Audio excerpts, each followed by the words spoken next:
अस्सलाम वालेकुम स्टूडेंट्स, आज का जो टॉपिक है वो आयन को डिस्कस करेंगे हम।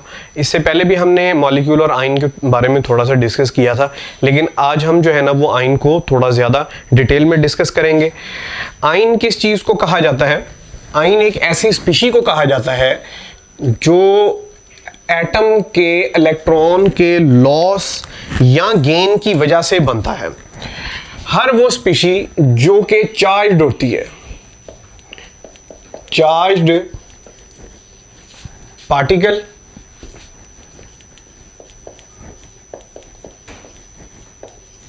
जो भी चार्ज पार्टिकल स्पीशी होती है उसको क्या नाम दिया जाता है? That is called as the ion. उसे आयन कहा जाता है। अब आयन की दो टाइप्स होती हैं। एक आयन होता है केटाइन और दूसरे आयन को हम कहते हैं that is the A9. First one is the cation. Cation कैसे बनता है? और second one is the A9. A9, सबसे पहले हम केटाइन की बात कर रहे थे कि केटाइन बनता कैसे है। केटाइन तब बनता है जब एक एटम इलेक्ट्रॉन को लूज करता है, और एनाइन कब बनता है? जब एक एटम इलेक्ट्रॉन को गेन करता है। एटम जो होता है, एक एटम में इलेक्ट्रॉन और प्रोटॉन दोनों तादाद में बराबर होते हैं, लेकिन जब एक एटम में से एक इलेक्ट्रॉन निकल जाता है तो अब उसमें प्रोटॉन ज्यादा हो जाते हैं, प्रोटॉन हैवी हो जाते हैं, जिसकी वजह से अब जो ज्यादा होगा तादाद में उसका चार्ज उसके ऊपर, एटम के ऊपर या उस स्पीशी के ऊपर लिखा जाएगा। जब एक एटम इलेक्ट्रॉन को लूज करता है तो उस पर प्रोटॉन ज्यादा हो जाते हैं, तो प्रोटॉन के ज्यादा होने की वजह से उस पर पॉजिटिव चार्ज आएगा। तो केटाइन के अंदर जो प्रोटॉन, नंबर ऑफ प्रोटॉन की रेशो होती है वो ज्यादा होती है, और जो नंबर ऑफ इलेक्ट्रॉन की रेशो होती है वो ज्यादा कम होती है। एनाइन के अंदर इसका उलट हो जाता है, एटम इलेक्ट्रॉन को गेन करता है। अब जब एटम इलेक्ट्रॉन को गेन करता है तो उसके अंदर प्रोटॉन्स की तादाद कम हो जाती है और इलेक्ट्रॉन्स की तादाद वहां पे ज्यादा हो जाती है। दूसरी बात यह कि जब एक एटम इलेक्ट्रॉन को लूज कर देता है तो उसमें जो न्यूक्लियर अट्रैक्शन होती है वो बढ़ जाती है, क्योंकि एटम में इलेक्ट्रॉन और प्रोटॉन दोनों बराबर थे। मिसाल के तौर पर एक एटम के अंदर 8 इलेक्ट्रॉन थे और उसके अंदर 8 ही प्रोटॉन थे, तो 8 इलेक्ट्रॉन को हैंडल करने के लिए वहां पर 8 प्रोटॉन थे। लेकिन जब एक इलेक्ट्रॉन चला गया तो अब 7 इलेक्ट्रॉन रह गए, तो और न्यूक्लियस के अंदर कितने प्रोटॉन है? 8 प्रोटॉन है, तो अब 7 इलेक्ट्रॉन को इंगेज करने के लिए 8 इलेक्ट्रॉन हो गए, 8 प्रोटॉन हो गए सॉरी, जिसकी वजह से अब चूंकि प्रोटॉन की तादाद ज्यादा हो गई है, इलेक्ट्रॉन की तादाद कम हो गई है, तो अब प्रोटॉन की ग्रिप इलेक्ट्रॉन के ऊपर स्ट्रॉन्ग हो जाएगी। इसी तरह से अगर आप एनाइन को देखते हैं तो एक इलेक्ट्रॉन ऐड हो जाता है। जब इलेक्ट्रॉन ऐड होता है तो वहां पर रिपल्शंस क्रिएट हो जाती हैं, जिसको हम इनर इलेक्ट्रॉन रिपल्शंस कहते हैं, और रिपल्शंस की वजह से ही जो एटम का साइज भी होता है वो ग्रेटर हो जाता है। अगर आप केटाइन और एनाइन दोनों के रेडियस को देखें तो केटाइन का रेडियस अपने एटम से छोटा होता है। क्यों छोटा होता है? क्योंकि जो प्रोटॉन होते हैं, प्रोटॉन की अट्रैक्शन पूरे एटम के ऊपर बढ़ जाती है, जिसकी वजह से शेल सिकुड़ जाता है। एनाइन के अंदर ज्यादा इलेक्ट्रॉन्स आ जाते हैं, रिपल्शंस होती है, स्वेलिंग हो जाती है शेल के अंदर, जिसकी वजह से वो साइज में क्या हो जाता है? ग्रेटर हो जाता है। तो अब यहां पर केटाइन के अंदर जो न्यूक्लियर अट्रैक्शंस हैं वो इंक्रीज होती हैं,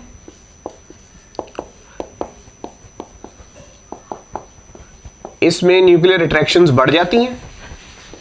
इसके अंदर जो इलेक्ट्रॉनिक रिपल्शंस होती हैं, इलेक्ट्रॉनिक रिपल्शंस बढ़ जाती हैं। फोर्थ नंबर पर अगर आप साइज का कंपैरिजन करते हैं, रेडियस का कंपैरिजन करते हैं, तो केटाइन का जो रेडियस होता है,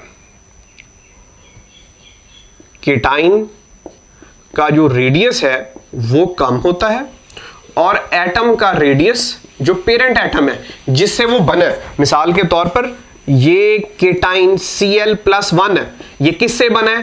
क्लोरीन एटम से बना है। This one is the chloronium atom. ये जो क्लोरोनियम एटम है, क्लोरोनियम एटम के बारे में हम सेकंड ईयर की जो केमिस्ट्री है जिसमें बेंजीन वाला जो चैप्टर है उसके अंदर हम क्लोरीनेशन ऑफ बेंजीन में ये बात डिस्कस करते हैं। इसी तरह से अगर ये किस चीज का मैंने ऑर्डर लिखा है, ये वाले, this is for the radius, ये हमने रेडियस के बारे में लिखा है। इसी तरह से अगर मैं दूसरी साइड पे चला जो इधर चूंकि इलेक्ट्रॉनिक रिपल्शन से ज्यादा हो चुकी हैं, मैंने जैसे आपको पहले भी बताया, तो यहां पर स्वेलिंग ज्यादा हो गई है, जिसकी वजह से A9 का रेडियस अपने एक न्यूट्रल एटम से क्या हो जाता है, ग्रेटर हो जाता है। मैं यहीं पर ही क्लोराइड आयन की एग्जांपल लिखता हूं। क्लोराइड आयन का रेडियस अपने जो क्लोरीन एटम होता है उससे क्या हो जाता है, ज्यादा हो जाता है। दूसरे नंबर पर आते हैं थर्मोडायनामिक्स पर। जब भी एक एटम में से इलेक्ट्रॉन को लूज करवाया जाता है तो उस एटम को एनर्जी दी जाती है, वो एटम एनर्जी को एब्जॉर्ब करता है और एब्जॉर्ब करने के बाद इलेक्ट्रॉन की एनर्जी बढ़ती है आहिस्ता आहिस्ता। वो जब भी एक इलेक्ट्रॉन की एनर्जी बढ़ती है, ये बात अब आप लोगों ने याद रखनी है कि जब भी एक इलेक्ट्रॉन की एनर्जी बढ़ती है तो वो इलेक्ट्रॉन आहिस्ता आहिस्ता न्यूक्लियस से दूर होता जाता है और एक टाइम ये आता है कि वो एटम को लीव करके चला जाता है। एक इलेक्ट्रॉन को एटम में से रिमूव करवाने के लिए हम जितनी एनर्जी उसको देते हैं, इसके लिए टर्म यूज की जाती है आयोनाइजेशन एनर्जी। तो जब भी इलेक्ट्रॉन लूज होता है, बेशक पहला इलेक्ट्रॉन लूज हो, सेकंड इलेक्ट्रॉन लूज हो, थर्ड इलेक्ट्रॉन लूज हो, तो वहां पर एनर्जी एब्जॉर्ब होती है। तो इलेक्ट्रॉन केटाइन के बनने का जो प्रोसेस है दैट इज द एंडोथर्मिक। और कौन सी टर्मिनोलॉजी इस्तेमाल की जाती है यहां पर, आयोनाइजेशन एनर्जी की टर्म को इस्तेमाल किया जाता है कि there is the ionization energy, जो इसके लिए हम यूज करते हैं। अब आते हैं दूसरे पे। इसमें जब भी एक इलेक्ट्रॉन एटम में इंटर होता है, तो जब एटम में इलेक्ट्रॉन इंटर होता है तो उसको कौन वेलकम करता है, न्यूक्लियस। न्यूक्लियस उस आने वाले इलेक्ट्रॉन पर अट्रैक्शन लगाता है। जब भी दो अपोजिट पार्टिकल्स के दरमियान में अट्रैक्शन होती है तो वहां पर एनर्जी का लॉस होता है। जब केमिकल बॉन्ड भी बनता है ना, तो तब भी एनर्जी का लॉस होता है। क्यों? क्योंकि वहां पर न्यूक्लियस और इलेक्ट्रॉन एक दूसरे को क्या कर रहे होते हैं, अट्रैक्ट कर रहे होते हैं। तो अब आप ये देखें कि पहला इलेक्ट्रॉन एटम में इंटर हुआ, न्यूक्लियस और एटम दोनों ने एक दूसरे पर क्या लगाई, अट्रैक्शन लगाई, जिसकी वजह से वहां पर एनर्जी का लॉस होता है। एटम ने इलेक्ट्रॉन को गेन कर लिया, एटम पर नेगेटिव चार्ज आ गया, ये इसको हम कहते हैं, जो एनर्जी लूज हुई है इसको हम कहेंगे ये फर्स्ट इलेक्ट्रॉन एफिनिटी है। इलेक्ट्रॉन एफिनिटी जितनी ज्यादा होती है, इलेक्ट्रॉन को गेन करने की काबिलियत भी उतनी ज्यादा होती है। अब जिस एटम ने इलेक्ट्रॉन को गेन कर लिया उस पर आ गया नेगेटिव चार्ज। अब उसके अंदर हम सेकंड इलेक्ट्रॉन को इंटर करवाना चाहते हैं, लेकिन एटम के ऊपर नेगेटिव चार्ज आ चुका है, जो इलेक्ट्रॉन आ रहा है उस पर भी नेगेटिव चार्ज है, तो नेगेटिव नेगेटिव को रिपेल करेगा। अब अगर हम ये चाहते हैं कि सेकंड इलेक्ट्रॉन एटम में इंटर हो, तो अब हमें सिस्टम को एनर्जी देना होती है ताकि उनके दरमियान में रिपल्शन कम हो सके। तो फर्स्ट इलेक्ट्रॉन के ऐड होने पर एनर्जी रिलीज होती है, सेकंड इलेक्ट्रॉन के ऐड होने पर हमें एनर्जी सिस्टम को देना होती है। So entrance of the first electron is the exothermic, first electron affinity is the exothermic, but the second entrance of the second electron is the endothermic, ये endothermic होगा। सो फर्स्ट इलेक्ट्रॉन एफिनिटी जिसको हम uni negative कर लेते हैं, term use की जाती है यूनी नेगेटिव की, uni negative is the exothermic, और इसको कहा जाता है कि ये इलेक्ट्रॉन एफिनिटी है, ये फर्स्ट इलेक्ट्रॉन एफिनिटी है। लेकिन अगर डाई नेगेटिव बनता है तो इसको हम कहते हैं कि ये एंडोथर्मिक है, and this is the second electron affinity. ये बच्चों सेकंड इलेक्ट्रॉन एफिनिटी है, ठीक है जी। और सेकंड इलेक्ट्रॉन एफिनिटी क्या है, एंडो है, and first electron affinity is the exo. मैं आपको थोड़ा सा बता भी देता हूं, जैसे ऑक्सीजन है O, ये फर्स्ट इलेक्ट्रॉन को अगर गेन करता है तो इस पर चार्ज आएगा माइनस, ये होगा एक्सो। अब अगर यही इस पर कौन सा चार्ज आ गया, -1 चार्ज आ गया। अब अगर यही वाला एटम सेकंड इलेक्ट्रॉन को भी गेन करता है, then it is the O-2, ये एंडोथर्मिक है। तो फर्स्ट इलेक्ट्रॉन का ऐड होना एक्सो, एंड सेकंड इलेक्ट्रॉन का ऐड होना ये एंडोथर्मिक है। आप लोग को अगर कोई चीज नहीं समझ आई तो आप रिपीट करके इस वीडियो को दोबारा देख सकते हैं, जिसमें आपको दोबारा चीज़ों क्लियर हो जाएंगी। अगेन मैं एक बात दोबारा दोहराता हूँ, बार बार ये बात दोहराता हूँ कि आप लोगों ने क्वेश्चंस की प्रैक्टिस करनी है। आप जितनी ज़्यादा क्वेश्चंस की प्रैक्टिस करेंगे आपको उसका उतना ज़्यादा फायदा होगा। अब कौन से एलिमेंट केटाइन बनाने के लिए ज्यादा अहल होते हैं और कौन इसको एनाइन बनाने के लिए ज्यादा अहल होते हैं। मैं आपको एक छोटा सा ट्रिक बता रहा हूं जो कि बहुत सारे एलिमेंट्स पे अप्लाई होता है। आप इसमें से ट्रांजिशन एलिमेंट्स को निकाल दें, बाकियों पे आप इसको अप्लाई कर सकते हैं। अगर तो आप इलेक्ट्रॉनिक कॉन्फ़िगरेशन कर लें, अगर तो वैलेंस शेल में इलेक्ट्रॉन 4 से कम है तो वो सारे इलेक्ट्रॉन को लूज करेगा। अगर इलेक्ट्रॉन्स 4 से ज्यादा है तो वो फिर इलेक्ट्रॉन्स को गेन करेगा ताकि 8 का डिजिट पूरा हो जाए। इसकी प्रैक्टिस हम आगे करेंगे नेक्स्ट एक लेक्चर के अंदर। तो लेकिन यहां पर आपने ये कॉन्सेप्ट्स लिख लेना है अपने पास ताकि आगे जब हम इसको यूज करेंगे तो आपको इसकी समझ होनी चाहिए। केटाइन कौन से एटम बनाते हैं? केटाइन बनाते हैं वो जिनकी काबिलियत होती है इलेक्ट्रॉन्स को लूज करने की ज्यादा। दरमियान में आता है कार्बन का ग्रुप। कार्बन के अगर हम पीरियोडिक टेबल को देखें तो कार्बन के ग्रुप की इस साइड पर मेटल्स हैं और उस साइड पर नॉन मेटल है। कार्बन के वैलेंस शेल में 4 इलेक्ट्रॉन है। इस साइड पर जो मेटल्स हैं उनके वैलेंस शेल में इलेक्ट्रॉन 4 से कम है तो वो इलेक्ट्रॉन को लूज करेंगे। इस साइड पे नॉन मेटल्स हैं तो वो इलेक्ट्रॉन्स को क्या करेंगे? गेन करेंगे। एक और बात भी है, इलेक्ट्रॉन को कौन लूज करता है? जिसकी आयोनाइजेशन एनर्जी कम होती है। किसकी आयोनाइजेशन एनर्जी कम होती है? जिसका रेडियस ग्रेटर होता है। किसका रेडियस ग्रेटर होता है? जो पीरियोडिक टेबल के शुरू में है। इलेक्ट्रॉन को कौन गेन करता है? जिसकी इलेक्ट्रॉन एफिनिटी ज्यादा होती है। इलेक्ट्रॉन एफिनिटी किसकी ज्यादा होती है? जिसका रेडियस कम होता है। किसका रेडियस कम होता है? जो पीरियोडिक टेबल के एंड पर है। पीरियोडिक टेबल के एंड पर कौन है? नॉन मेटल है।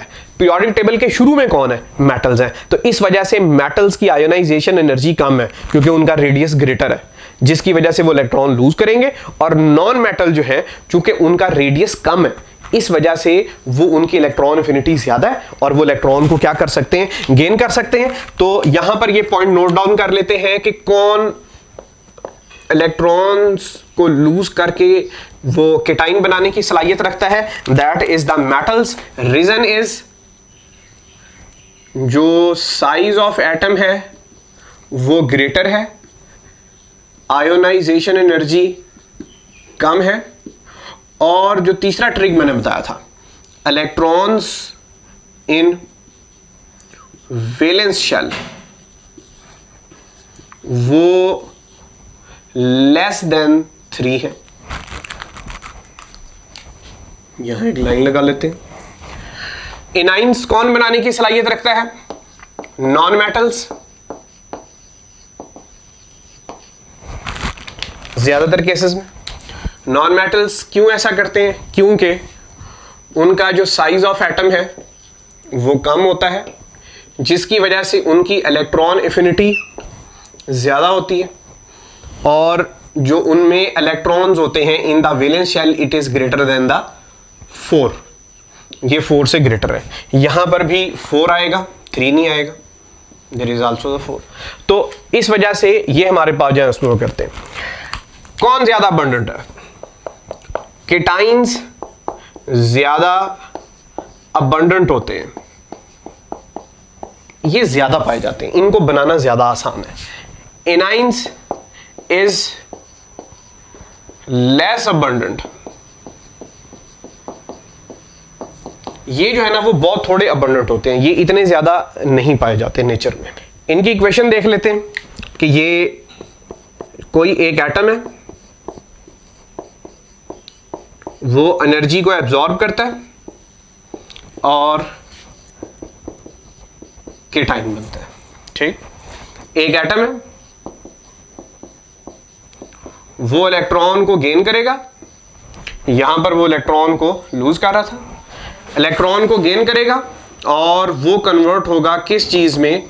एनाइन में, और प्लस वो एनर्जी को लूज करेगा। जब भी एनर्जी को इस साइड पे लिखा जाता है ना, रिएक्टेंट वाली साइड पे लिखा जाता है, तो इसका मतलब होता है ये एंडोथर्मिक है, और जब भी इसको दूसरी साइड पे लिखा जाता है तो इसका मतलब ये एक्सोथर्मिक है।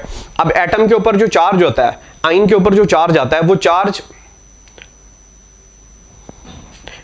आयन के ऊपर जो चार्ज आता है वो डिपेंड करता है कि उसने कितने इलेक्ट्रॉन को लूज किया और कितने इलेक्ट्रॉन्स को गेन किया है। एटम अगर एक इलेक्ट्रॉन को लूज करता है तो उस पर +1 चार्ज आता है, अगर वो एक इलेक्ट्रॉन को गेन करता है तो उस पर -1 चार्ज आता है। हम कुछ एग्जांपल्स को देख लेते हैं।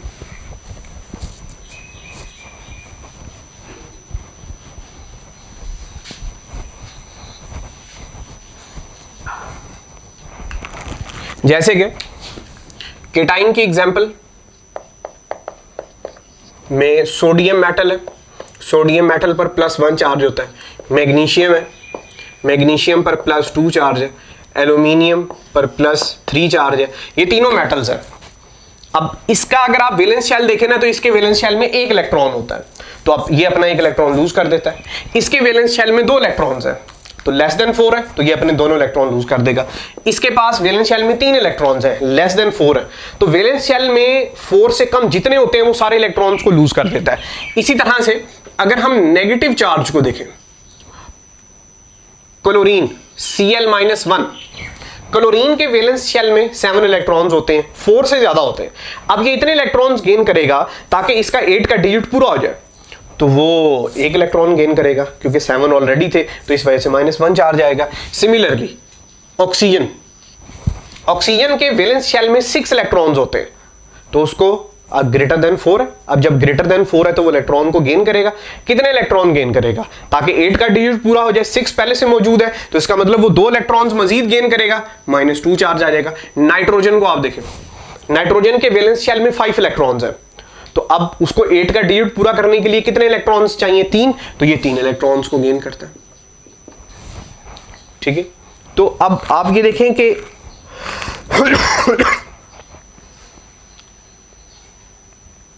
आज के टॉपिक में आपने इसकी अच्छे से प्रैक्टिस करनी है, देखना है कि किस पर क्या चार्ज आना चाहिए, आपको उसकी इलेक्ट्रॉनिक कॉन्फ़िगरेशन आनी चाहिए, उसके वैलेंस शेल में इलेक्ट्रॉन्स आने चाहिए, तो आप उससे बता सकते हैं कि ये कीटाइन बनेगा या इनाइन बनेगा। See you in the next lecture. अल्लाह हाफिज़।